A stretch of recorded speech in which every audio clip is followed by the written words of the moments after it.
oleh di dalam.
Assalamualaikum warahmatullahi wabarakatuh.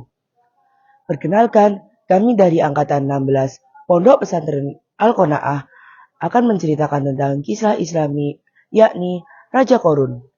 Raja Korun adalah raja yang sombong dan angkuh pada zaman Nabi Musa.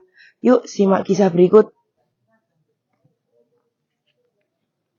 Alkisah pada zaman Nabi Musa, hidup seorang lelaki miskin dan taat kepada Allah Subhanahu wa Ta'ala yang bernama Korun. Korun adalah sepupu Nabi Musa, yaitu anak dari Yasar yang merupakan adik kandung ayah Nabi Musa atau Imron, yang masih memiliki keturunan Nabi Yakub dari Kuhas bin Lewi bin Yakub.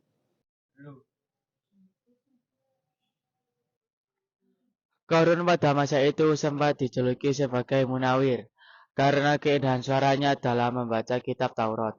Bahkan Korun menjadi orang dari kaum Bani Israel yang paling fasih dalam membaca kitab Taurat. Pada suatu hari, Korun meminta tolong kepada Nabi Musa untuk mendoakannya agar diberikan harta benda untuk mencukupi kebutuhan keluarganya. Hingga akhirnya doa Nabi Musa untuk sepupunya tadi dikabulkan oleh Allah, sehingga Korun sekarang menjadi hartawan yang sangat kaya raya.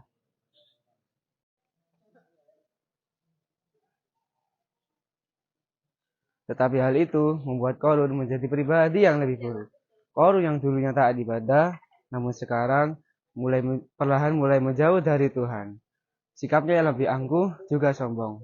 Korun pun sudah diperintah oleh Nabi Musa untuk menyedekahkan hartanya kepada anak yatim dan fakir miskin. Namun Korun membantahnya. Bahkan, Korun sering melewati kaum Bani Israel menggunakan pakaian yang mewah dan aksesoris yang mewah. Ia diiringi oleh para budak dan pengikut-pengikutnya yang siap membantunya. Tentu saja, hal tersebut membuat orang lain merasa iri kepadanya.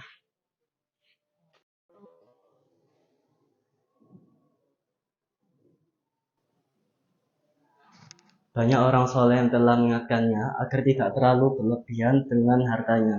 Namun, Korun malah mengabaikan mereka dan menganggap bahwa semua harta yang ia dapat berasal dari ilmunya sendiri tanpa campur tangan Allah Subhanahu wa Ta'ala. Hal ini membuat Allah Subhanahu wa Ta'ala murka dan mengazab Korun. Di suatu malam, rumah Korun dilanda gempa yang dahsyat. Korun panik, mencoba untuk menyelamatkan hartanya, namun tidak sempat. Pada malam itu, rumah Korun beserta seluruh hartanya, keluarganya, dan para pengikutnya ditenggelamkan Allah menjadi sebuah danau yang dikenal dengan Danau Korun atau Bahiroh Korun, yang sekarang berada di daerah Al-Fayyum, Mesir. Nah, teman-teman, kisah Korun diabadikan di dalam Al-Quran, yaitu pada surah Al-Qasas ayat 78-82. Demikianlah kisah Korun, sang raja angkuh dan sombong. Hikmah yang bisa diambil dari kisah Korun tersebut adalah meyakini bahwa setiap rezeki dan nikmat yang didapat oleh manusia adalah atas karunia Allah Subhanahu wa Ta'ala. Tidak terasa, cerita kami sudah selesai. Semoga hikmah dari cerita tadi menjadi pengingat bagi kita semua. Wallahu alam bishawab. Mungkin itu saja dari angkatan 16, kurang lebihnya mohon maaf, dan sebagai penutupan tak lupa dari kami mengucapkan Selamat Hari Santri Nasional tahun 2025. Akhirul kalam, Assalamualaikum warahmatullahi wabarakatuh. A real good time. Assalamu alaikum, alaikum.